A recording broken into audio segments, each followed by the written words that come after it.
Hello friends, কেমন আছো তোমরা সবাই? আজকে আমি নিয়ে এসেছি আরেকটি রচনার প্যারা। আর রচনার নাম হচ্ছে বাংলাদেশের পোশাক শিল্প। প্রথমেই আমরা শুরু করব সূচনা, ভূমিকা, গৌরচন্দ্রিকা। তিনোটার মিনিং কিন্তু একই। আমি সাজেস্ট করব গৌরচন্দ্রিকাটাই দিবে। এটা কিন্তু খুবই আনকমন ওয়ার্ড।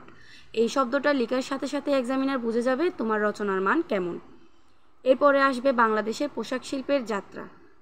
এরপরে আসবে বাংলাদেশের পোশাক শিল্পের অবস্থা। এরপরে আসবে পোশাক রপ্তানি আয়। পোশাক রপ্তানিতে বাংলাদেশের বৈশ্বিক অবস্থান, অর্থাৎ সারা বিশ্ব জুড়ে অবস্থানটা কেমন পোশাক শিল্পের, সেটাই কিন্তু এই প্যারাতে বর্ণনা হিসেবে আসবে। এরপরে রয়েছে পোশাক শিল্পের বাজার। কোন বাজার, অর্থাৎ পোশাক শিল্পের কিন্তু প্রধান বাজার রয়েছে। কোন দেশে বেশি বাংলাদেশের পোশাক রপ্তানি করা হয়, কোন দেশে নিয়ে যাওয়া হয়, এটাই কিন্তু এখানে ডেসক্রিপশন হিসেবে আসবে। এরপর রয়েছে পোশাক শিল্পের নতুন বাজারে বাংলাদেশের বাজিমাত। রপ্তানিমুখী তৈরি পোশাক কারখানা, অর্থাৎ কোন কারখানাগুলোতে বেশি পরিমাণ পোশাক উৎপাদন হচ্ছে এবং এই পোশাক রপ্তানি করা হচ্ছে, এই কারখানাগুলোর বর্ণনা কিন্তু এই প্যারাতে আসবে। এরপর রয়েছে পোশাক শিল্পের গুরুত্ব। পোশাক শিল্প কিন্তু বর্তমানে খুব বেশি অবদান রাখছে বাংলাদেশের অর্থনীতিতে। তো এটার গুরুত্ব খুবই বেশি, আর এটি খুবই কর্মসংস্থান সৃষ্টি করছে, অনেক বেকারত্ব দূর করছে। অনেক বেকার মানুষ পোশাক শিল্পের কারণে কর্মসংস্থান পাচ্ছে এবং পোশাক শিল্পের জন্যই কিন্তু তাদের যে আয় করার যে জীবিকা নির্বাহের যে একটা উপায়, পোশাক শিল্পের সাথে বাংলাদেশের অনেক দরিদ্র মানুষ কিন্তু কি রয়েছে, যুক্ত রয়েছে, এনগেজড রয়েছে। এটাই কিন্তু এই প্যারাতে আসবে বর্ণনা হিসেবে। এরপরে রয়েছে বাংলাদেশের পোশাক শিল্প দ্রুত বিকাশের কারণ। কি কি কারণে, কোন কোন জায়গায় বেশি গুরুত্ব দেওয়ার ফলে বা কোন কোন জায়গায় প্রাধান্য দেওয়ার ফলে বাংলাদেশের যে পোশাক শিল্প দ্রুত ইমপ্রুভ হচ্ছে বা উন্নতির দিকে ধাবিত হচ্ছে, এই কারণগুলোই কিন্তু এই প্যারাতে ডেসক্রিপশন হিসেবে আসবে। এরপরে রয়েছে বাংলাদেশের অর্থনীতিতে পোশাক শিল্পের অবদান।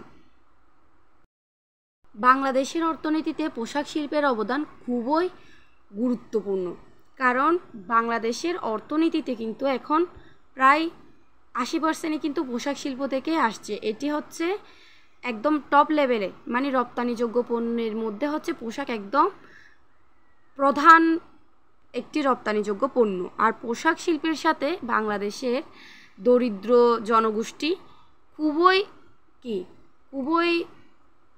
মানে গুরুত্বপূর্ণ ভূমিকা পালন করে এই পোশাক তৈরিতে এবং রপ্তানির ক্ষেত্রে। আর খুবই দরিদ্র মানুষ তো খুব বিশালভাবে এটার সাথে যুক্ত রয়েছে, কারণ বেশিরভাগ মানুষই কিন্তু এই পোশাক শিল্পের জন্যই কর্মসংস্থান পেয়েছে এবং বাংলাদেশের বেকারত্ব দূর হয়েছে। বাংলাদেশের অর্থনীতির যে উন্নতির দিকে ধাবিত হচ্ছে বাংলাদেশের অর্থনীতি, সেদিক থেকে কিন্তু পোশাক শিল্পের অবদানই সবচেয়ে বেশি। এই কথাগুলো কিন্তু বর্ণনা হিসেবে আসবে। এরপরে রয়েছে বাংলাদেশের পোশাক শিল্পের ভারসাম্য বন্টন।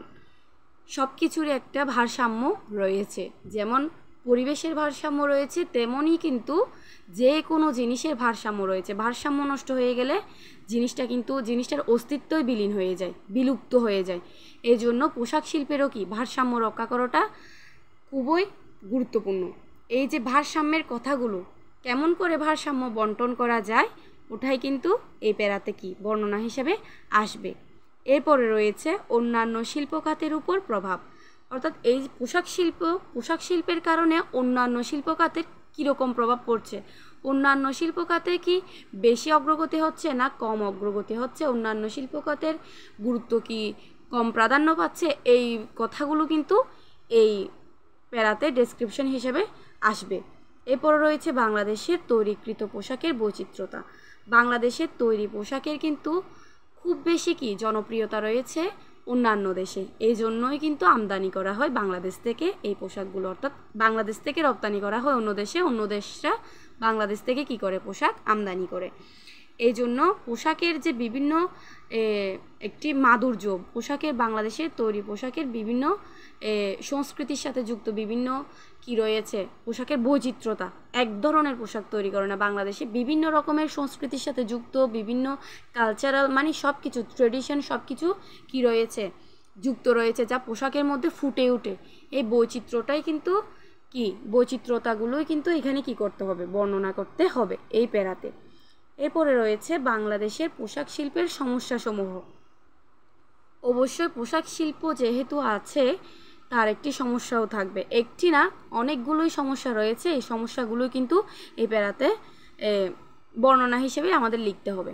এরপরে রয়েছে গার্মেন্টস শিল্পের সংস্কার উদ্যোগ, অ্যাকর্ড ও অ্যালায়েন্স, অর্থাৎ গার্মেন্টস শিল্পের বিভিন্ন সংস্কার, আধুনিকভাবে কিভাবে অল্প সময়ে অধিক পোশাক তৈরি করা যায় এইগুলো, এবং কিভাবে যে প্রশিক্ষণের মাধ্যমে কর্মচারীদের কি করা যায়, প্রশিক্ষণের মাধ্যমে একটু উন্নতভাবে পোশাক তৈরি করার ক্ষেত্রে অবদান রাখতে পারে এরকম প্রশিক্ষণ দেওয়া যায়। এগুলো কিন্তু এভাবে কি করতে হবে, সংস্কার করতে হবে। এবং বিভিন্ন ভবন হিসেবে, কারখানা হিসেবে যেগুলো অবকাঠামো থাকবে ওগুলোর উন্নয়ন সাধন, এগুলোই কিন্তু কি আসবে এই ডেসক্রিপশন হিসেবে এই প্যারাতে আসবে।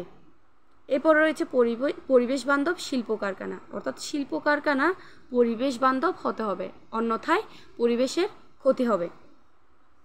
এগুলো কিন্তু এই কথাগুলো এই প্যারাতে বর্ণনা হিসেবে আসবে। এরপর রয়েছে পোশাক শিল্পের ভবিষ্যৎ চ্যালেঞ্জ সমূহ, অর্থাৎ পোশাক শিল্প অলরেডি অনেকগুলো চ্যালেঞ্জ পেরিয়ে কিন্তু বর্তমান অবস্থানে রয়েছে এবং এটি খুবই গুরুত্বপূর্ণ অবদানও রাখছে বাংলাদেশের অর্থনীতিতে। তারপরও কিন্তু ভবিষ্যতে আরও উন্নতির দিকে ধাবিত হওয়ার জন্য এবং বাংলাদেশের যে উন্নত পোশাকের যে বৈচিত্র্যতা ওই মানটা যাতে উন্নত করতে পারে এবং বেশি বেশি বৈদেশিক মুদ্রা অর্জন করতে পারে, এর জন্য কিন্তু শিল্পের মধ্যে কি করতে হবে, অনেক কিছুই কি উন্নয়ন সাধন করতে হবে, কর্মচারীদের প্রশিক্ষণ দিতে হবে। এগুলোই কিন্তু ভবিষ্যৎ চ্যালেঞ্জ হিসেবে কি কাজ করবে। ভবিষ্যতে বাংলাদেশের পোশাক শিল্পকে উন্নতির দিকে ধাবিত করতে হলে আরও অনেক কি চ্যালেঞ্জ নিতে হবে, যেগুলো ভবিষ্যৎ চ্যালেঞ্জসমূহ এই প্যারাতে কি আসবে ডেসক্রিপশন হিসেবে। এরপর রয়েছে পোশাক শিল্পের সমস্যার সমাধানের উপায়, কেমনভাবে আমরা সেই সমস্যাটা সমাধান করতে পারবো তার উপায়সমূহই কিন্তু এই প্যারাতে কি করব, বর্ণনা করব। এরপরে রয়েছে উপসংহার, আর উপসংহারের মধ্যে আমরা পুরো পোশাক শিল্প সম্পর্কে কেমন, পোশাক শিল্পের অবদান কেমন, পোশাক শিল্পের কারণে বাংলাদেশের উন্নতি কতটুকু হচ্ছে এবং পোশাক শিল্পের কারণে অন্যান্য সবগুলো মিলিয়ে, পুরো রচনা মিলিয়ে আমরা যে থিমটা পাবো ওটা কিন্তু উপসংহারে কি লিখব।